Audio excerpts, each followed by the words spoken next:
Queridos amigos e companheiros, mais uma vez aqui estamos para dar continuidade aos nossos estudos do Evangelho que fazíamos costumeiramente no Grupo Espírita Fraternidade, o nosso caminho de Damasco. Com a graça de Deus, a proteção da espiritualidade, aqui estamos gratos e pedindo toda a proteção, toda a ajuda para o desenvolvimento de nossos estudos de hoje. Nós vamos abordar o capítulo 5, versículos 38 a 41, do Evangelho de Jesus segundo Mateus, baseando-nos no livro do Richard Simonetti, A Voz do Monte, e na página que ele intitula Do Talho à Boa Vontade. E aqui está os versículos. Sabeis que vos foi antigamente dito: olho por olho e dente por dente. Eu, porém, vos digo que não oponhais resistência ao homem mau, que, ao contrário, se alguém vos bater na face direita, lhe apresenteis a outra. E aquele que quiser demandar convosco em juízo para vos tomar a túnica, cedei-lhe também a capa. E se alguém vos forçar a caminhar 1000 passos, caminhai com ele 2000.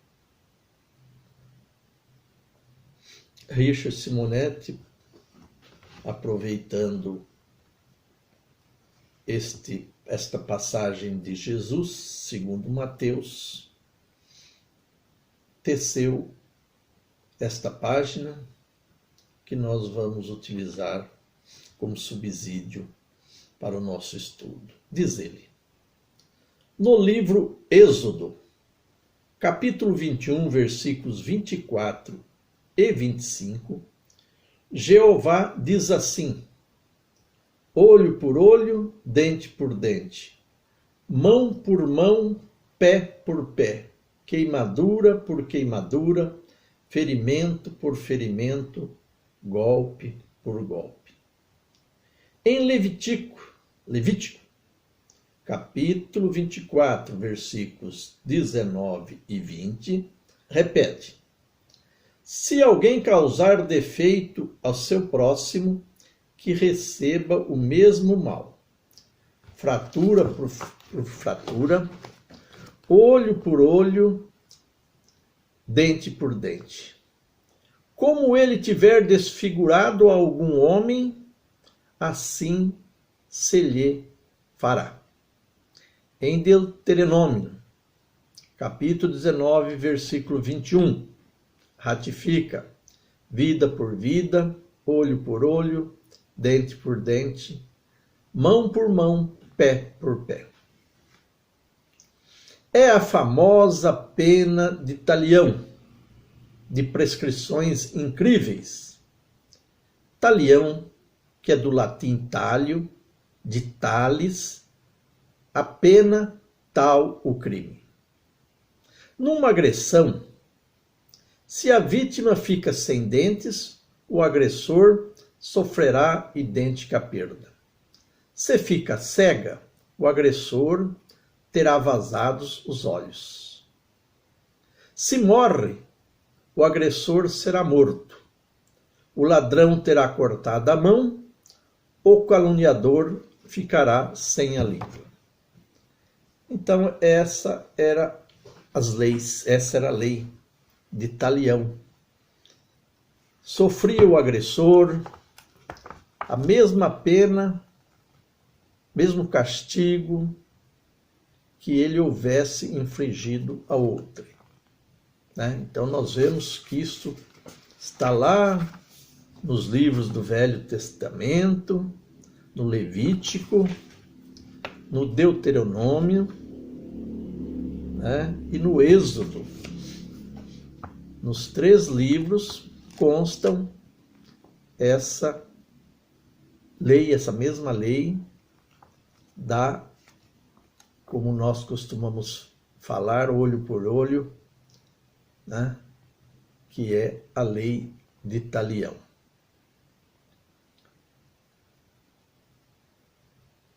Essa justiça terrível, que recendia vingança, era usada com braço de ferro por Moisés para disciplinar um povo materialista e rebelde, sempre disposto, por iniciativa própria, a empregar o talho, castigando os ofensores sem esperar pelo concurso das autoridades. Então, costume, né, usava-se naquela época, né, por ordens de Moisés, que utilizava-se da força, do poder, para controlar, dirigir, administrar aquele povo que ele conduzia. Então, diante de um povo rebelde, brutalizado ainda, utilizava-se Moisés instituindo as leis que exercia-se através do talho, que era fazendo sofrer aquele que causasse mal a outrem, a mesma pena, a mesma dor, o mesmo prejuízo que houvesse causado a alguém, como se encontra aí nos 3 livros do Velho Testamento. Ainda hoje, apesar da evolução das leis e dos costumes, muita gente julga que a pena de talião resolveria o problema da criminalidade, tornando os homens menos agressivos. Discute-se, fala-se muito na pena de morte, como se ela fosse capaz de resolver o problema da violência. Fala-se muito em penas mais rudes, mais longas, mais duras, àqueles que causem prejuízos de alguma forma a outrem, ainda hoje. Milenar engano, porquanto toda violência, ainda que praticada sob o amparo legal, apenas gera violência. O mal não pode ser combatido com suas próprias armas, sob pena de expandir-se. Temos um exemplo na Idade Média, quando a pena de talião foi usada em larga escala para punir criminosos. Os resultados todos conhecemos, um dos períodos mais violentos da história. Então veja que na Idade Média, quando se utilizou da pena de talião nos moldes como ela está acima especificada nos 3 livros, né, mais uma vez dizendo do Velho Testamento, não resolveu. E a violência graçou muito forte. E ainda hoje nós podemos ver que aonde existe pena de morte, nem assim a criminalidade arrefeceu. Por isso, continua Richard, no combate ao mal é fundamental ver no criminoso um doente a exigir tratamento e no ofensor um irmão perturbado que pede compreensão. É a maneira cristã de nós enfrentarmos, verificarmos o mal, o descontrole que nossos irmãos possam ou estejam praticando.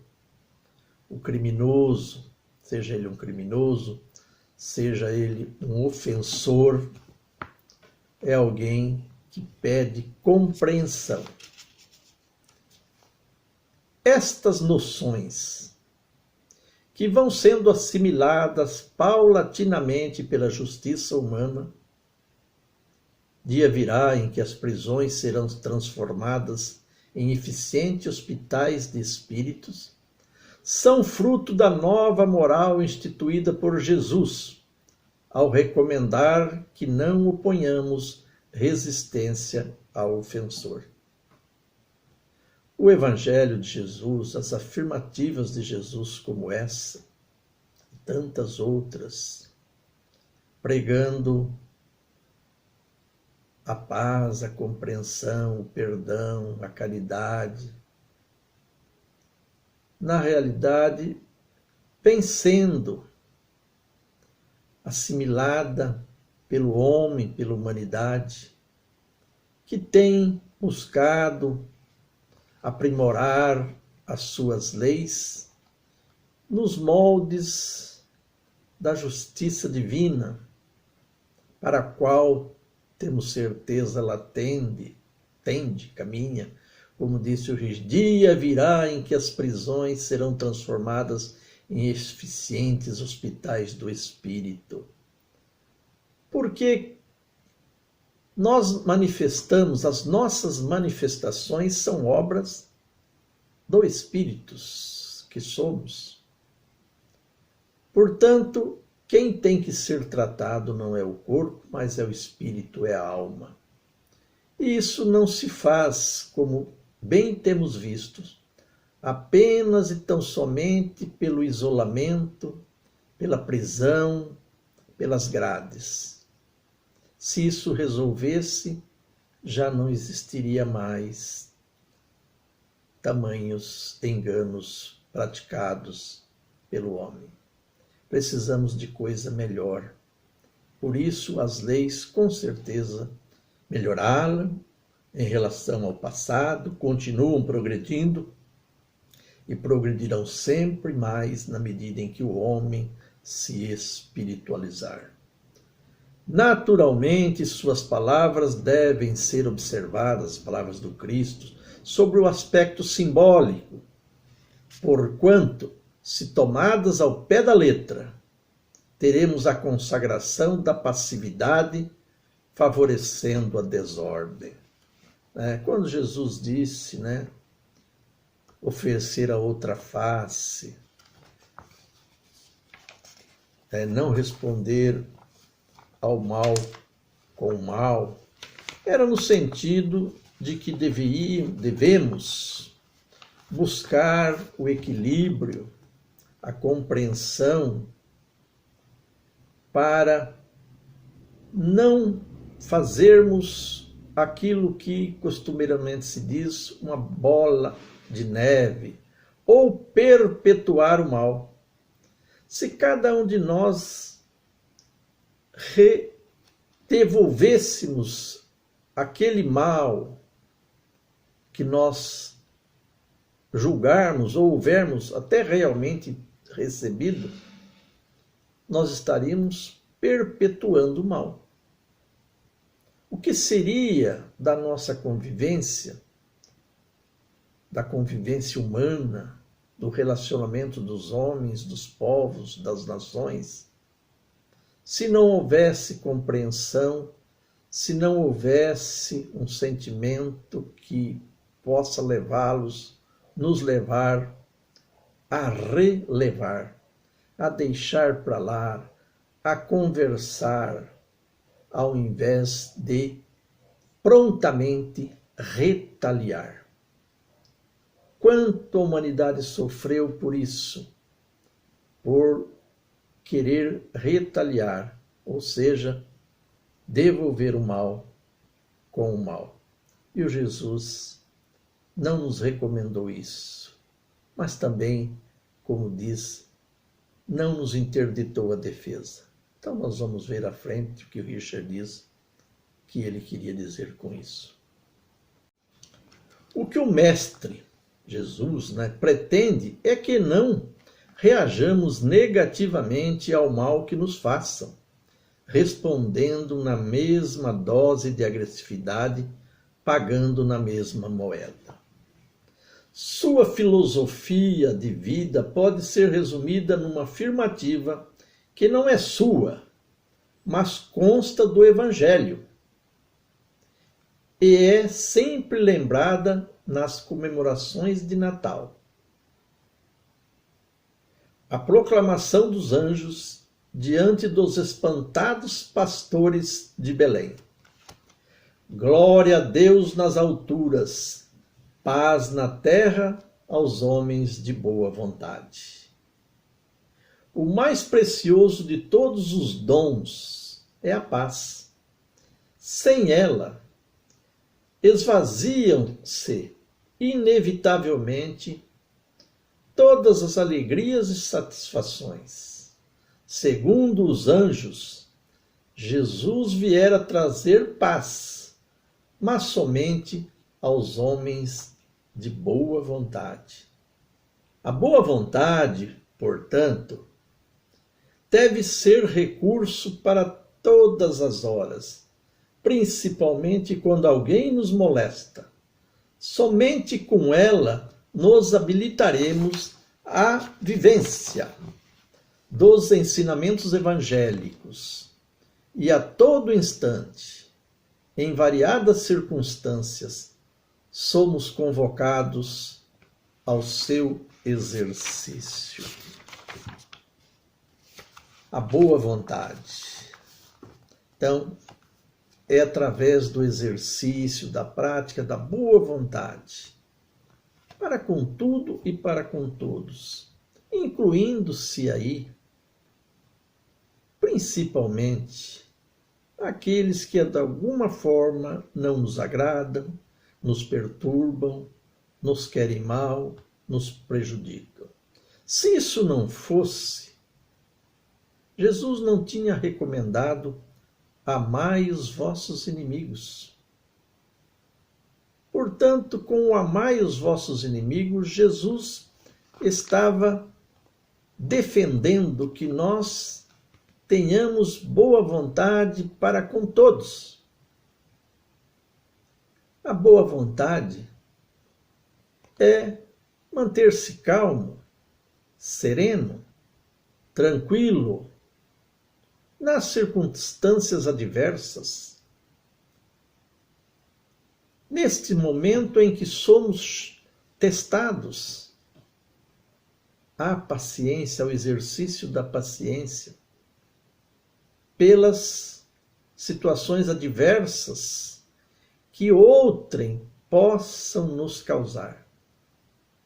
Boa vontade é aquela capaz de perpetuar a harmonia, o bem-estar entre os homens, entre os povos, as nações. Num cruzamento, o exemplo de Richard, surge um automóvel em desabalada carreira. Por pouco não se choca com o nosso carro. Mal refeitos dos sustos, observamos que ele se detém um pouco adiante. O motorista põe a cabeça para fora e nos insulta, proferindo palavrões. E parte novamente, sem esperar por respostas. Reação a Moisés. Irritamo-nos profundamente. O imbecil entrou mal na pista, agindo com imprudência e ainda se atreve a ofender.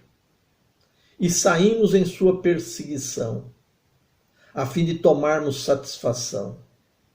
Só Deus sabe o que poderá acontecer se o alcançarmos. Será muito mais prático e racional usar de boa vontade.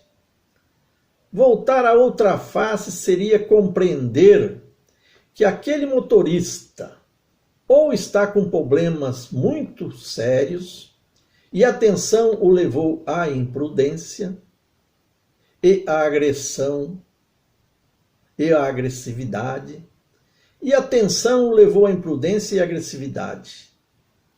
Ou é alguém grosseiro, temperamental, a quem a vida ensinará boas maneiras.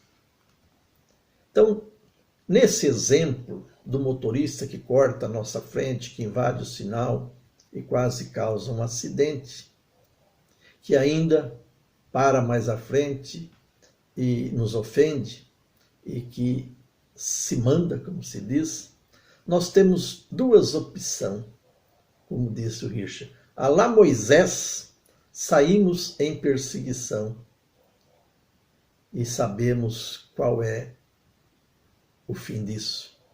Quantas tragédias, quantas mortes, quantas desavenças, brigas.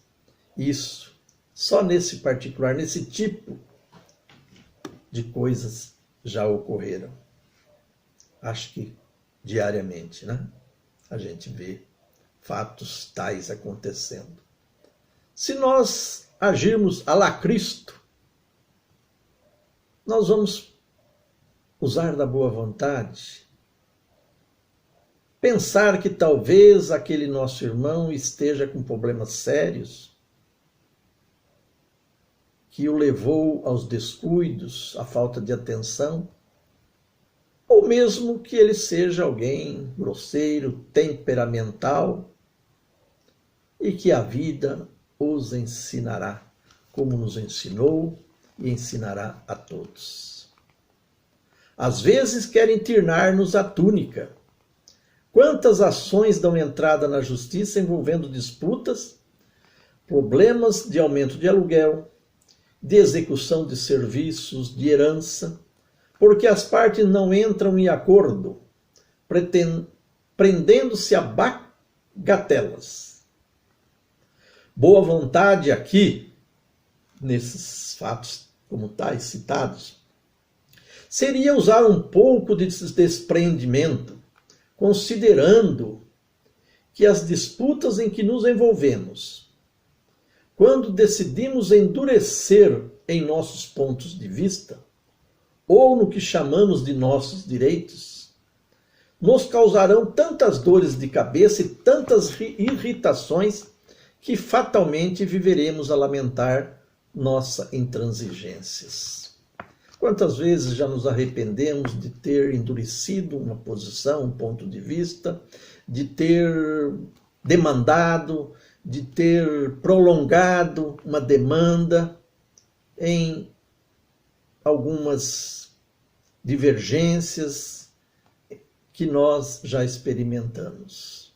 Às vezes, por pouca coisa, nós criamos inimigos, às vezes nos desgastamos emocionalmente, criamos situações embaraçosas, desfazendo-se amizades, desfazendo-se, mesmo no círculo familiar, às vezes relações que eram bastante fraternas. Por falta de boa vontade, o despreendimento quanto às coisas transitórias do mundo. Diante do chefe impertinente, o funcionário se exaspera, discute, briga, perde o emprego. Depois passa por aperturas financeiras, submetendo a família a toda sorte de privações.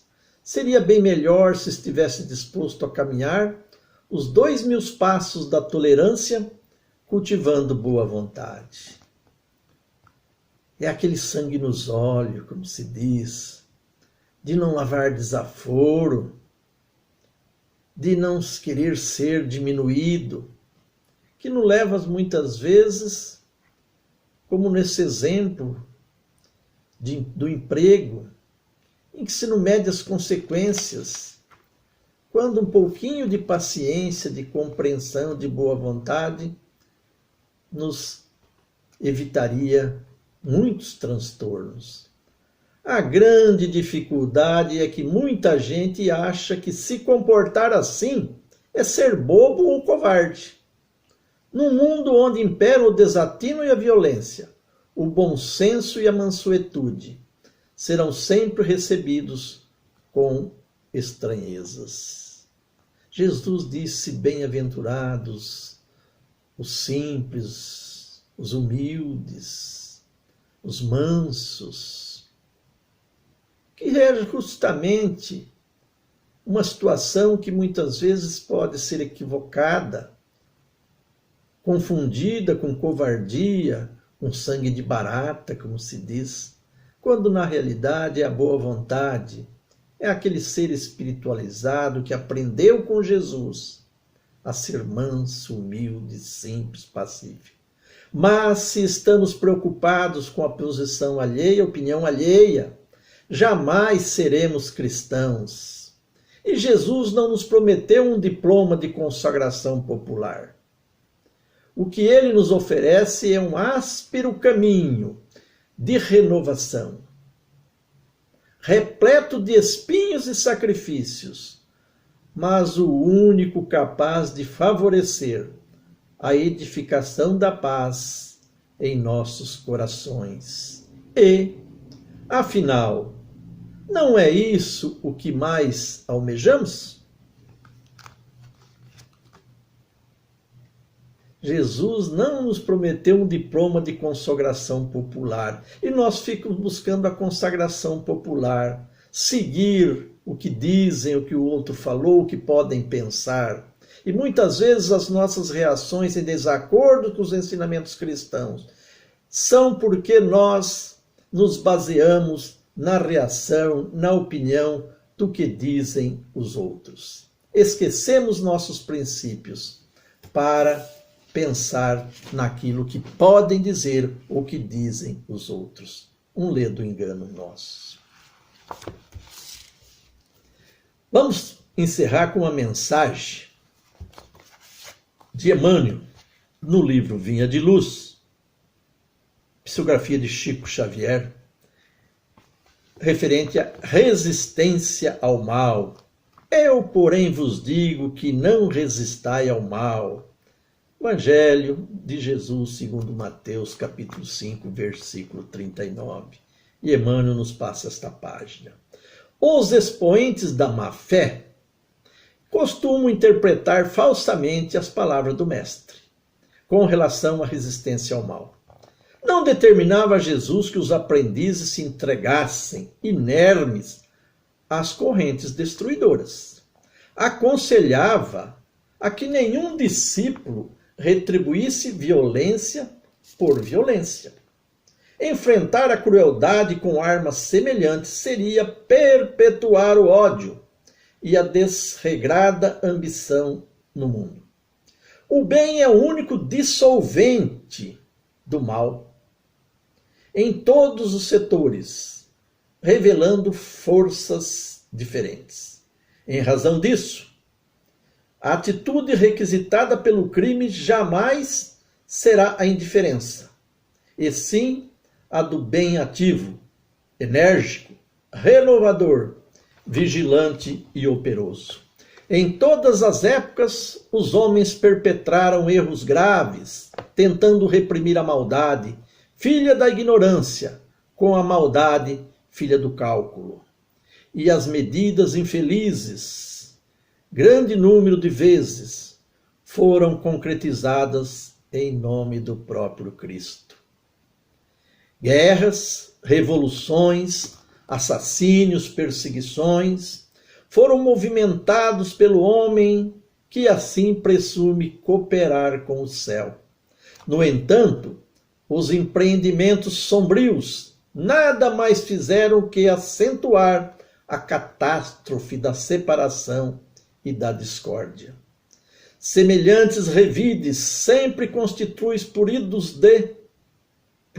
de hegemonia indébita, do sectarismo pernicioso dos partidos políticos, nas escolas filosóficas e nas seitas religiosas, mas nunca determinação de Jesus. reconhecendo antecipadamente que a miopia espiritual das criaturas lhe desfiguraria as palavras, o mestre reforçou a conceituação assegurando: eu, porém, vos digo. Quando ele cita olho por olho, dente por dente, as leis de Talião, ele fala: eu, porém, vos digo, e faz as suas recomendações onde o amor prepondera. O plano inferior adota os padrões de resistência, reclamando olho por olho, dente por dente. Jesus, todavia, nos aconselha a defesa do perdão, 70 vezes 7 em cada ofensa, com a bondade diligente, transformadora e sem fim. Gente, nosso estudo de hoje, que vai na próxima segunda, que vai ao ar nas segundas-feiras, enquanto nós não podemos estar estudando presentemente. Que Deus nos abençoe, que as lições possam ficar conosco, trazendo-nos aí muita boa vontade. A boa vontade do Cristo fique e esteja conosco sempre. Boa noite a todos.